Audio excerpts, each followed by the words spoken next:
myself. My name is Robert Adventobeting, and my college in the University Atmajaya. And now I'm tell you about question final exam linguistic English. And now I'm tell you about question. Okay, guys. Now I'm tell you about question from final exam English linguistics about autonomous cars. What's autonomous cars? But now I'm tell you about watch movie. So let's see movie. Stop. So self-driving cars are supposed to be right around the corner, right? Self-driving car technology that sounded like science fiction just a couple of years ago is now a reality. Well, not exactly. Every year at CES in Detroit, automakers flock to show us all of their cool, weird self-driving car concepts. And this year wasn't any different. We saw weird cars from Mercedes, from Nissan, and from Toyota. And while the cars are definitely getting smarter and the technology is undoubtedly getting better and better, the day when you'll be able to buy one of these cars, or even ride in one, it's a lot farther out than you think.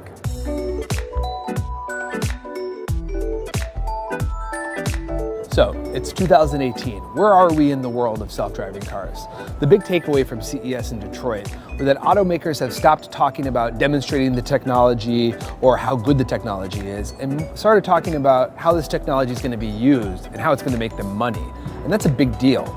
But it might lead people to think that they're going to start seeing driverless cars rolling down Main Street any day now. They're going to be very expensive initially, especially vehicles that have really robust systems with redundant computing systems, full sensor suites of camera, radar, and LiDAR, and all the other features that are going to be part of these vehicles.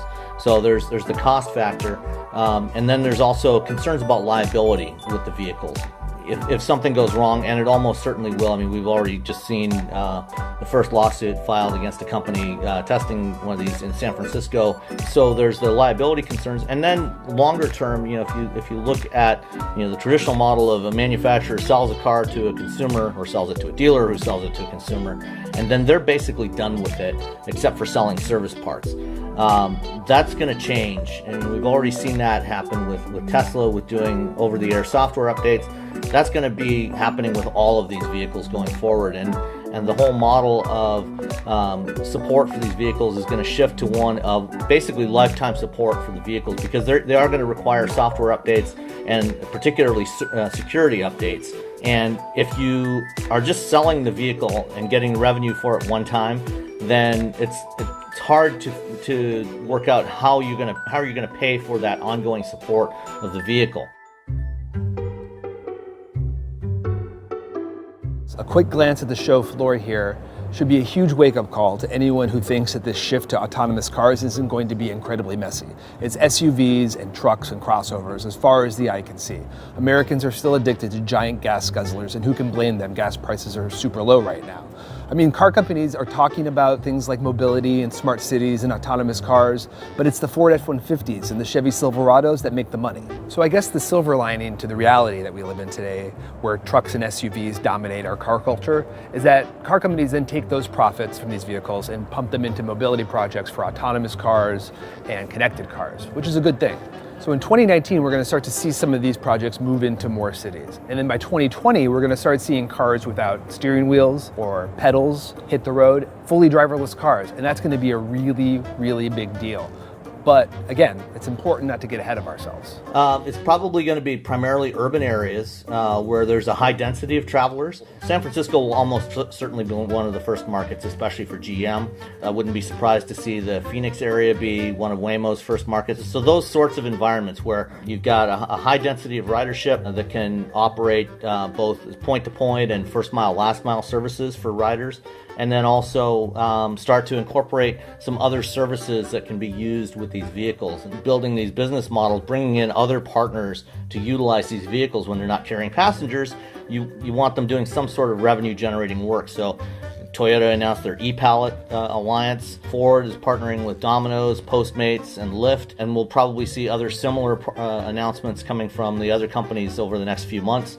so that the vehicles are always doing something productive and hopefully revenue generating. So meanwhile, while that's happening, the cars that we buy and drive every day are about to get crazy smart. This is so weird.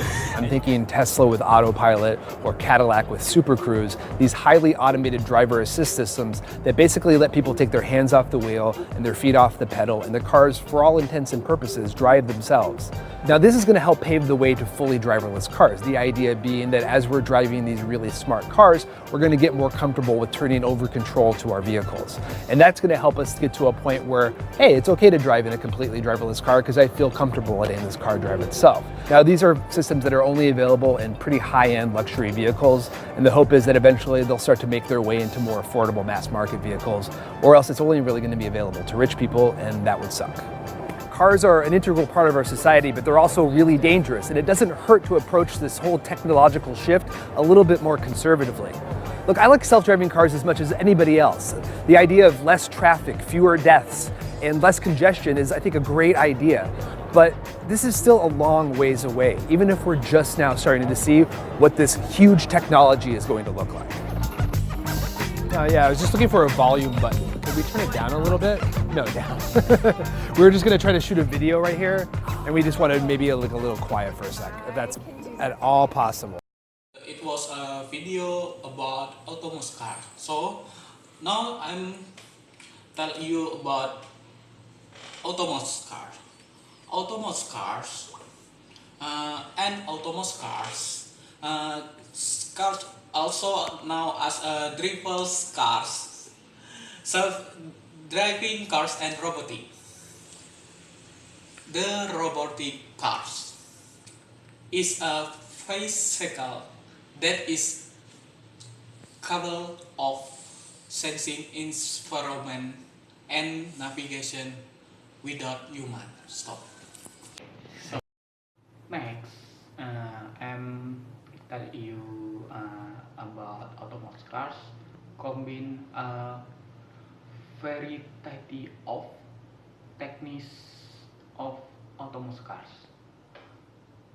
Precision rings include range laser light, GPS, and odometry, and computer vision and advanced control. So system inverts sensory information to cars, identify approaches navigation paths, as well as obstacle and repellent signage autonomous cars. So autonomous cars combine soundings include radar. About autonomous cars.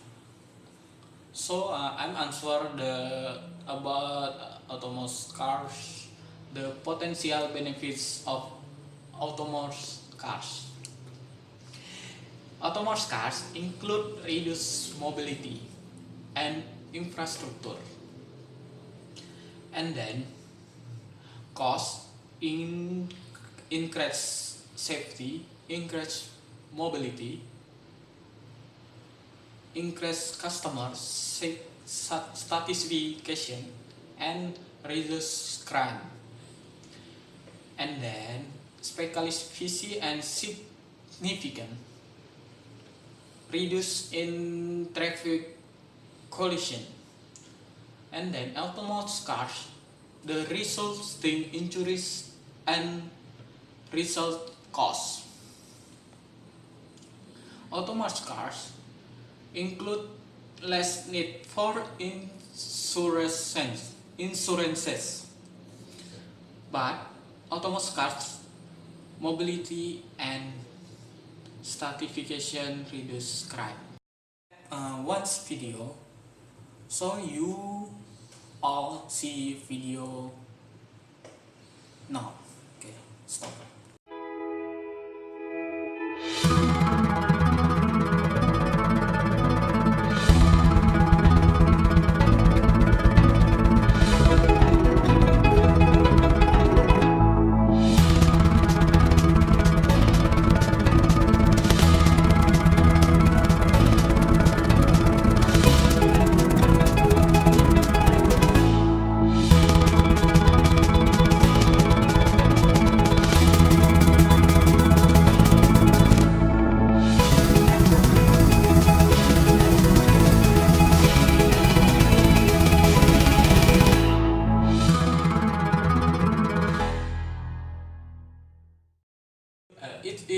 was a video so autonomous cars are predicted to increase traffic flow, provide and such mobility for children, the elderly, so disabled and the poor. People travels from driving and significant reduced need for making reduced need for parking space, reduce crime and facilitate business models for transportation as a service, especially via the sharing economy. We saw the vast disruptive potential of the emerging technology. So autonomous cars have driver technology, robotic. Okay. I'm tell you about autonomous cars next.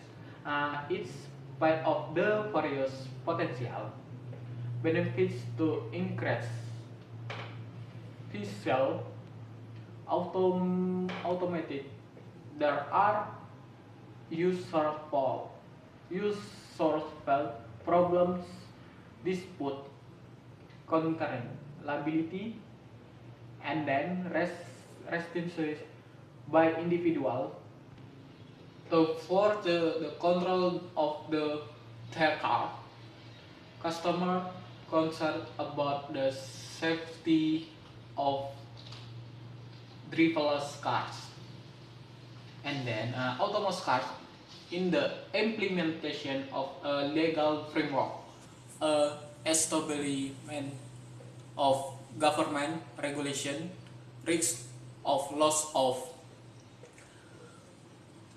privacy and security concerns such as hackers or terrorism, concern about the resulting loss of driving releases jobs in the road transport industry,